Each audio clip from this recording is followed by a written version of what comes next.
Well, would you believe it? Dear old Chuck Todd got right to the heart of this issue this morning when he asked Secretary of State Antony Blinken this about Russia and Ukraine.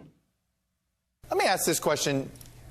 In your assessment, why is he escalating with Ukraine now? Why didn't he do this under the previous administration, who wasn't as supportive of NATO? Let's think. Perhaps because in the real world, not the fake PR-driven world of Washington pundits and most Democrat politicians, and it seems all the senior members of the Biden regime, in the real world, what you do is more important than what you say. What the previous administration, President Trump, did is send arms to Ukraine, reversing the Obama-Biden position. What Trump did is actually strengthen NATO by shaming them into spending more on defense. And most importantly of all, given that Russia is, as someone once observed, basically a gas station with nuclear weapons, President Trump massively increased our leverage against Russia by expanding our domestic energy production and making us a net exporter for the first time in nearly 70 years. On top of that, Trump put sanctions on the pipeline that was a lifeline for Russia's economy, Germany's Nord Stream 2. In a word, Trump projected strength. Putin took note. He didn't try anything on when Trump was there. Neither did China's dictator, Xi, or Iran, or Little Rocket Man. Now let's look at what Biden has projected. On the actual substance, actions, not words, it's been a slow-motion surrender to Vladimir Putin. On his first day, Biden attacked our energy industry by cancelling the Keystone pipeline. Within weeks, he lifted Trump's sanctions on Putin's pipeline. Ever since taking office, Biden has waged war on American energy to pander to his extremist climate zealots, even though Trump's expansion of natural gas helped reduce our carbon emissions. Even more ludicrously, by cutting domestic energy, Biden had to beg OPEC to pump more oil. Now, Biden's talking tough on Putin. We're ready to impose severe sanctions on Russia if it further invades Ukraine. Oh, severe sanctions. Can someone please tell his own administration? Because the day before Biden said that, his own energy regulators were imposing severe sanctions on us. A massive new clampdown on liquefied natural gas pipelines and export terminals. We have huge amounts of natural gas sitting underground in Appalachia that we could export to Europe so they don't have to rely on Putin's gas. And Biden just blocked it. You think Putin didn't notice? It's not just on energy. The same day as Biden was threatening severe sanctions on Russia, his own deputy national security advisor was asked if that would include kicking Russia out of the International Financial Transaction System, SWIFT. Here's what he said. It's probably not going to be the case that you'll see SWIFT in the initial rollout package. We have other severe measures we can take that our allies and partners are ready to take in lockstep with us and that don't have the same spillover effects. Spillover effects. Yeah, that's economics jargon for things that have unintended consequences elsewhere. So what message does that send to Putin? We'll shut you out of the world economy, except we won't because that might hurt us. The Biden people are patting themselves on the back for their brilliant new strategy of trying to beat Putin at his own game of information warfare by disclosing his moves in advance. Because today's Democrats treat everything as PR because for them virtue signaling is more important than reality, they seem to think that they can somehow beat Putin with media relations, head fake him into backing down. These people are just not serious. The great geniuses of governance and foreign policy, Jake Sullivan, Ron Klain, Biden himself with all his years of experience, years of being wrong, as Bob Gates memorably put it. He has been wrong on nearly every major foreign policy and national security issue over the past 4 decades. And Bob Gates worked alongside Biden in Obama's cabinet. Putin can smell Biden's weakness a mile off. Biden claims he's rallied the allies, so they're all going to stand up to Putin. Oh, really? Guess what the Germans pledged to help defend Ukraine? 5,000 helmets. Not helmets, not 5,000 German troops, 5,000 helmets. 2 weeks ago, finally understanding the strategic importance of the Nord Stream pipeline, Biden hosted German Chancellor Olaf Scholz in the White House and bragged about persuading the Germans to shut Nord Stream down if Putin made a move.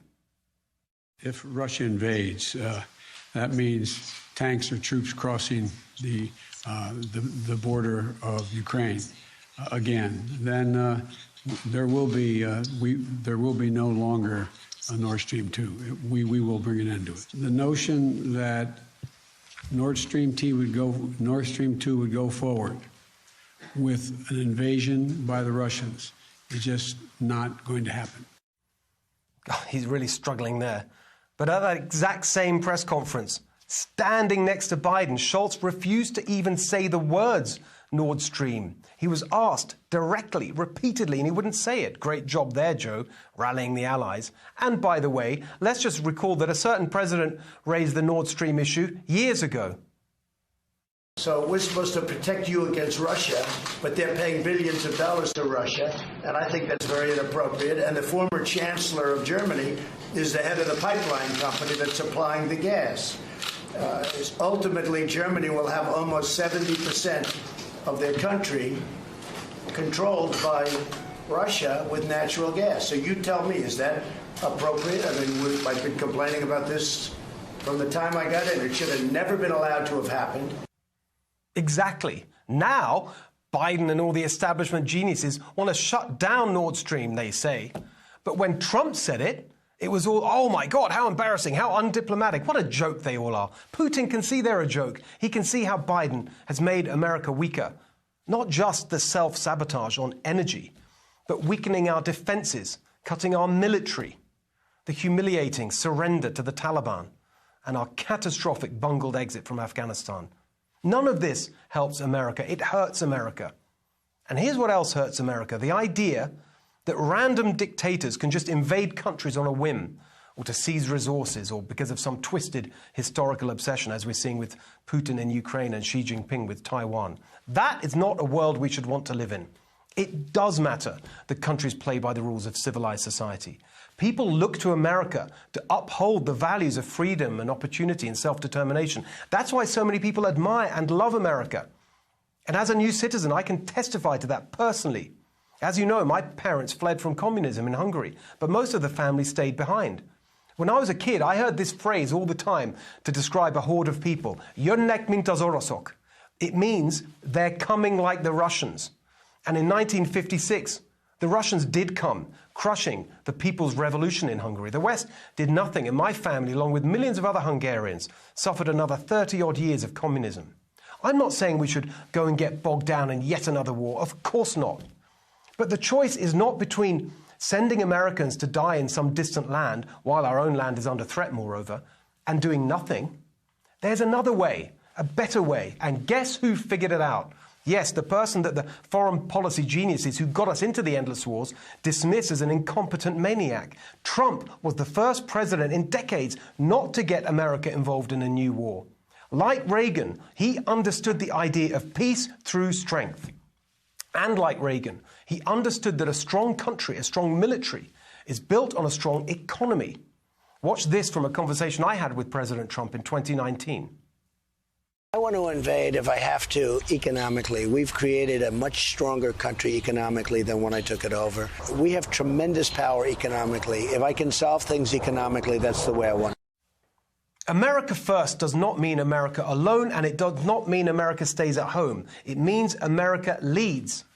Economically, scientifically, militarily, America first, America number one, America leads. When you have a strong president who gets this and projects this, they don't need to engage in ludicrous PR games and information warfare. Again, watch President Trump respond when I asked him on another occasion about Xi Jinping and Taiwan. If China, and it looks like they're getting more and more belligerent, tries to either invade Taiwan or effectively take control of it and its important industries, would you let them get away with that? I think it's an inappropriate place to talk about it. But China knows what I'm going to do. China knows. Xi Jinping knew that Trump wouldn't stand for any aggression. Putin knew that Trump wouldn't stand for any aggression. Iran, North Korea, they all knew. And the world was safer, America was safer as a result. Sadly, that is not the situation we face today. Today we have a president who is undermining all of America's advantages because he's too weak, too feeble to stand up to the far-left activists who now run his party. As a result, instead of peace through strength, we could be facing war through